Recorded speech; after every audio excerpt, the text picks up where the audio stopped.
তো আমি একটা ভিডিও সিরিজ শুরু করছি। ভিডিও সিরিজ বলতে কি ৩ টে ভিডিওর একটি সিরিজ হবে। ঠিক আছে?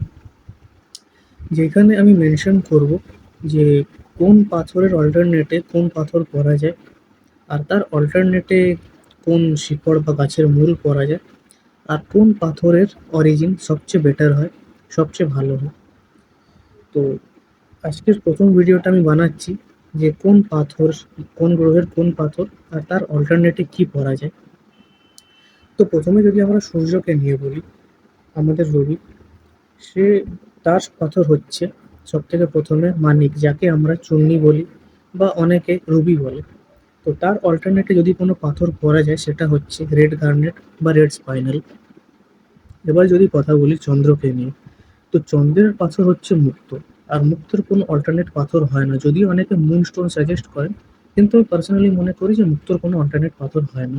সে যদিও অল্টারনেট পাথররা অতটা ভালো কাজ করে না, মানে ধরে নিন চূর্ণী যতটা ভালো কাজ করবে ততটা ভালো রেড গার্নেট কাজ করবে না, হয়তো 20-30% কাজ করবে। তো অল্টারনেট পাথরদের কাজ এতটাই হয়। তো এবার যদি আমরা মঙ্গলের কথা বলি, তো মঙ্গলের রত্ন হচ্ছে প্রবাল, যাকে রেড কোরাল বলা হয়। তো এরও অল্টারনেট কোনো পাথর কাজ করে না, অনেকে রেড কার্নেলিয়ান সাজেস্ট করেন। তাও আমি মনে করি যে এরও কোনো অল্টারনেট পাথর নেই। এবার যদি বুধের কথা বলি, তো বুধের পাথর রত্ন হচ্ছে পান্না। এবার পান্নার অল্টারনেট অনেকগুলোই পাথর আছে। সবথেকে ১ম পেরিডট আছে, গ্রিন টার্মালিন আছে, গ্রিন অনিক্স আছে। তাছাড়া অনেকে গ্রিন কোয়ার্টজ পাথরও ব্যবহার করে থাকে। তো এই পাথরগুলো পান্নার অল্টারনেটে অনেকেই পড়ে থাকেন। এবার যদি কথা বলি বৃহস্পতির রত্ন হচ্ছে পোখরাজ। তো পোখরাজের অল্টারনেট পাথর সবথেকে ১ম যেটা ফেমাস পাথর সেটা হচ্ছে ইয়েলো টোপাজ। তাছাড়া অনেকে সিট্রিনও পড়ে থাকেন।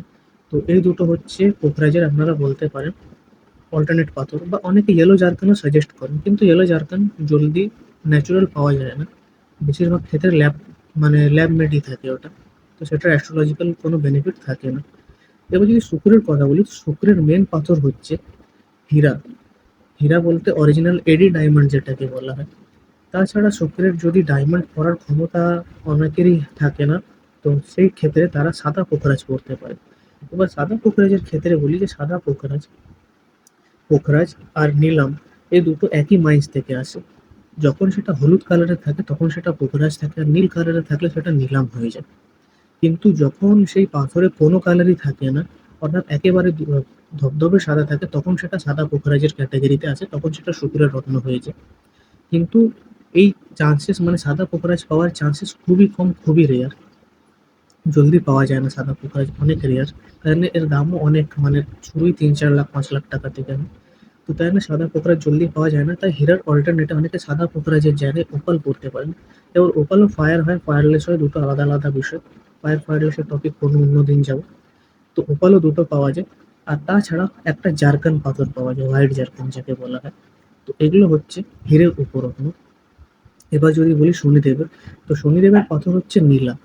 এবার নীলার মধ্যে অনেকে অপরাজিতা নীলা বলে, এই নীলা বলে, ওই নীলা বলে। আমি যেটা সিম্পল বুঝি সেটা হচ্ছে সিলনের নীলা, যেটা হালকা জলের মতো দেখতে। আর অপরাজিতা নীলা, এগুলো আসলে অ্যাস্ট্রোলজিক্যাল পারপাস অনেকেই বোঝায়, কিন্তু এগুলো আসলে হচ্ছে অরিজিনের উপর এদের রং চেঞ্জ হয়ে যায়, আর কিছু না। তাই নীলার একটাই কালার, সেটা হচ্ছে জলের মতো কালার, দেখতে নীল আর জলের মতো, যেটা অরিজিনাল সিলনের নীলা।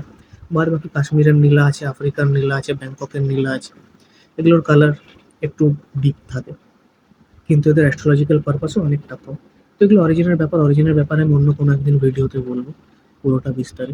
তাছাড়া নীলা যদি কেউ অ্যাফোর্ড না করতে পারে, তো সে এমেথিস্ট পড়তে পারে, বা ব্লু স্পাইনাল পড়তে পারে, বা নীলই পড়তে পারে, যাকে আমরা কাকা নীলিও বলে থাকি অনেক সময়। আর তাছাড়া রইল রাহু কেতু। তো রাহুর গোমেদ হয়, আর কেতুর ক্যাটস আই হয়। তো কেতুর ক্যাটস আইয়ের জায়গায় অনেকে টাইগার আই করে থাকে, কিন্তু রাহুর যে পাথর গোমেদ, অনেকে ওর জায়গায় হাকিক সাজেস্ট করে। যদিও হাকিকের কোনো বেনিফিট আমি দেখিনি, আমি নিজেও কোনোদিন কাউকে পড়তে বলিনি। তো এই দুটো হচ্ছে কেতু আর রাহুর অল্টারনেটিভ পাথর। আর আমি নেক্সট ভিডিওতে বলবো যে কোন পাথরের অল্টারনেটে কোন মূল পড়তে হয় তাকে পাওয়ার দেওয়ার জন্য, বল দেওয়ার জন্য। তো আপনারা আমাকে ফলো নিশ্চয়ই করে রাখবেন, যাতে পরের ভিডিওটা আপনাদের কাছে পৌঁছায়। আর ভিডিওটা ভালো লাগলে লাইক কমেন্ট নিশ্চয়ই করবেন। আর আপনারা যদি আমার কাছে পার্সোনাল কনসালটেশন নিতে চান, তাহলে আমার সাথে কন্ট্যাক্ট করতে পারেন আমার দেওয়া নাম্বারে।